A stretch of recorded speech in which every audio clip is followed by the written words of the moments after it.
And the great thing about this is that when you make really good vital spaces, if you really want to activate a commercial zone here, you make the spatial condition, it's going to happen whether people like it or not. You don't even need to activate the policy, because the commercial world will start seeing that there's high potentiality because there's exchange going on there. You see, when I was in the townships in South Africa, and this was a time period, I'm not sure if you picked up on this, like about 4 or 5 years ago, a lot of Somalis were being assassinated in the townships, were being killed off. And they were being killed off because Somalis, who were all one of the most mobile people in the world, because they've basically been living dispersed since the 90s, these guys are incredible entrepreneurs, they're well connected. So what does a Somali do? A Somali comes down to the townships, he goes, you can live very cheap here. And he sits there, and he sees people walking by his house every day. And he goes, okay, I'll buy a little refrigerator, make a little wooden sign, Coca-Cola.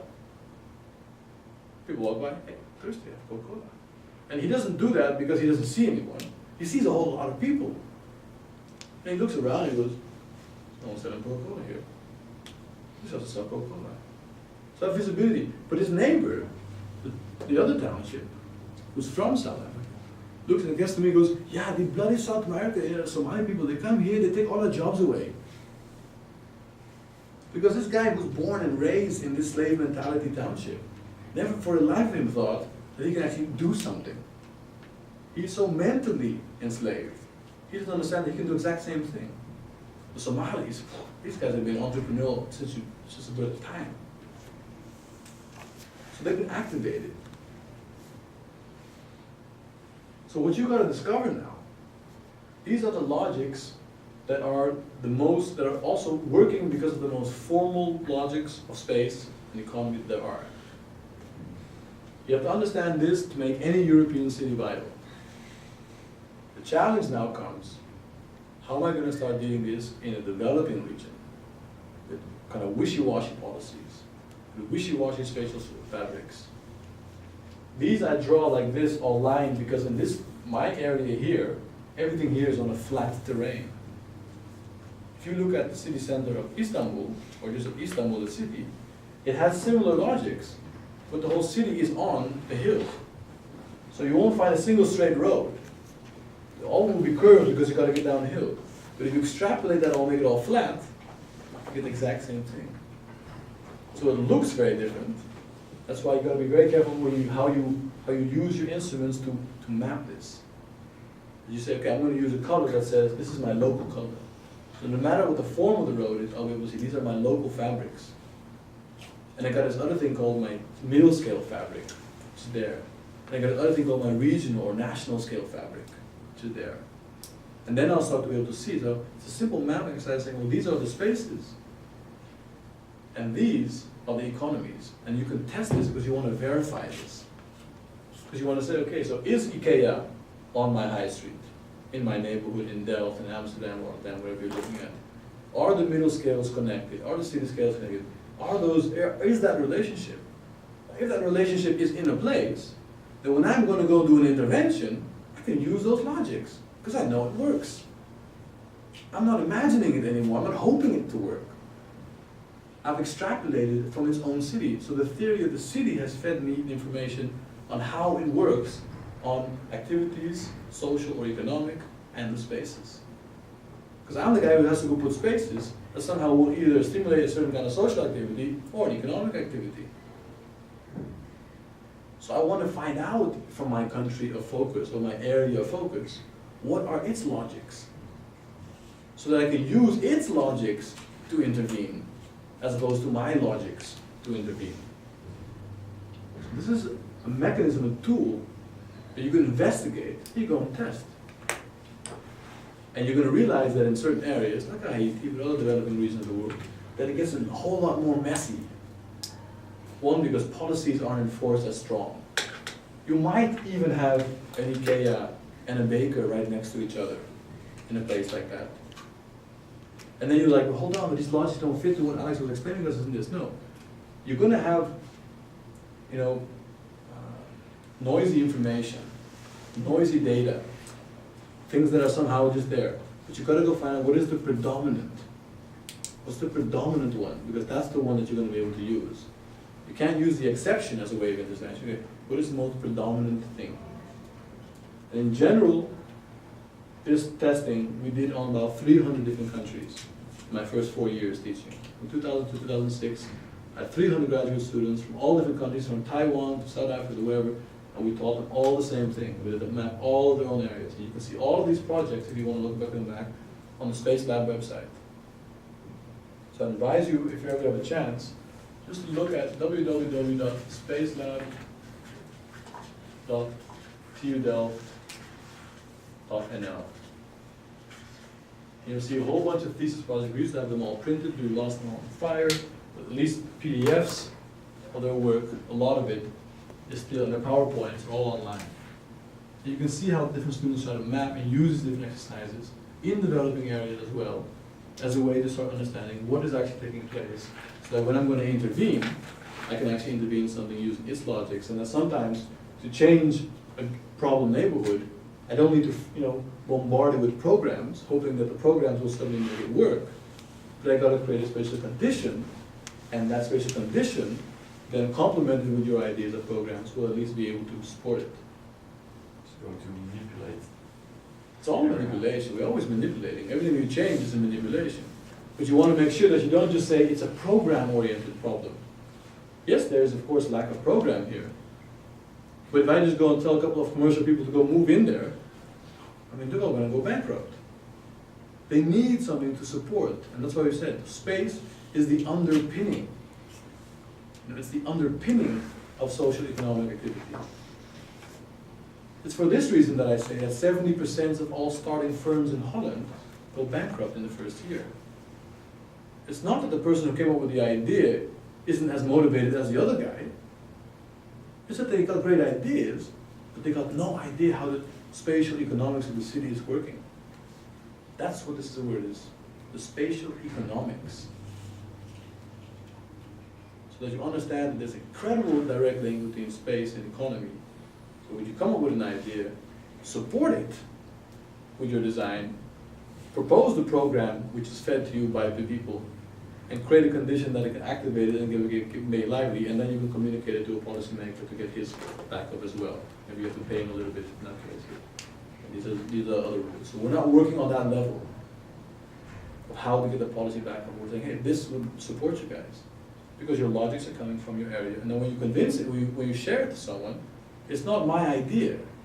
It's like your people, your voices, your nature, your culture has these potentials. That's the calling. These conditions we see to be the case in your other areas. We use those logics to put that, to support that in your area. Basically, you're just a mediator of knowledge. When you communicate your idea now to a third person, it's not me, I would like you to have a buurthuis. And your area can support this, and with this kind of intervention, support this, because we've seen it happening there and there.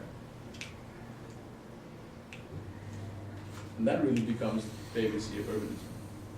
Once you get this down, which is, when I tell people about the Nike, the Baker, and IKEA, it sounds also logic.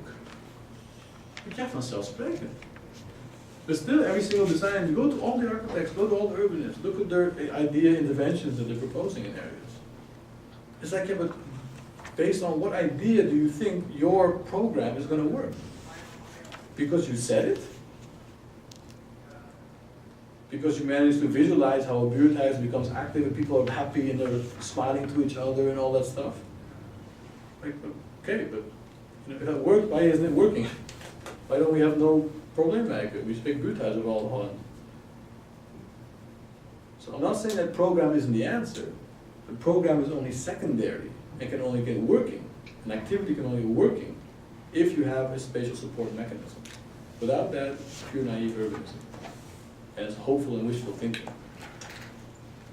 So from an architectural point of view, to a spatial point of view, to an urban neighborhood, city region, it works on all scales. Now this works on national scale of Haiti, on national scale of Holland. This scale, doesn't matter what scale, it's all working, it's always the same.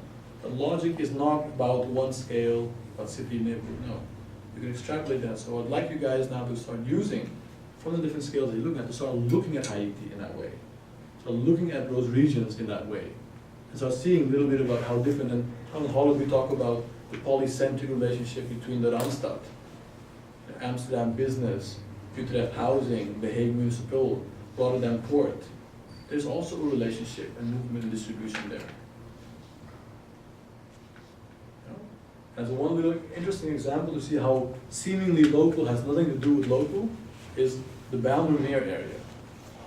How many of you actually know that? Go out there. Okay? So that's the Bijlmer. Who knows the Arena Boulevard? Okay. Now if I'm looking at a map, I'm going to say those two are connected. Because look, on that map, I see there's a housing neighborhood, and there's a big kind of commerce over here, and there's green here, and there's whatever this is. I'll map it. So because of the proximity of it, my simple mind will say things that are close by are connected. That's how we think, toch? But is the Arena Boulevard there because of the Bijlmermeer? No. Yes. I'm not sure it's not Yes. connected at all. No, I'm not saying that. The question is the Arena Boulevard there because the Bijlmermeer is there? Economic Is conditions. is the Arena Boulevard oriented its oriented economy to the highway. towards? No, that, About- of course not. No, Okay. it's national That- scale. That's national and regional. Exactly. So it's there because of, Low prices of the ground. what do you say? It's located to the highway, to the Exactly. biggest one. And so who does Arena Boulevard want to come there? The whole Netherlands, even abroad. The whole Randstad. So what are they going to do? They're going to put themselves on an artery, on a road that can get all of those people potentially to them. Me from Rotterdam can get there. Utrecht can get there. The Hague can get there. Purmerend can get there. People inside Amsterdam can get there, but so what? They got a much bigger vision. They're not interested in the Bijlmer. Come to Bijlmer people there, great. Even all the people of Amsterdam, great. But that's not their market. The market is national scale. I'm Sometimes not sure who's even there in reality. Sorry? Who really visits. I'm not sure if it's people from all over. well, look at the business. Yeah. Look Yeah, at but- look at the Ajax Wedstrijden. Look at the businesses that are there. Uh-huh. You know, look at the boulevards that are the housing boulevards. You know, so you got all of that there. You No, all, it's not to say that we don't have boulevards in Rotterdam and Rotterdam, but their market. I go to the Arena Boulevard. You do? Yes. Whether it's for an Ajax game or whether it's for, you know, I don't know, some business activity that's going on Concert, there yeah. or concert, I mean, whatever. You media. know, their market is very big. So they're next to the Bijlmer. But if they're dependent on the Bijlmer for their economy, then there's going to be a much more smaller scale kind of investment. So you see, in that sense, you just got to find out that don't let the face of things feed you. Look at the lines of movement that it's connected to. Because it's the lines of movement that things move on. Yeah. Like your arteries in your system are feeding from your heart to your lungs to your other parts. And you can only connect because there's a connection that's letting you go from one place to the next.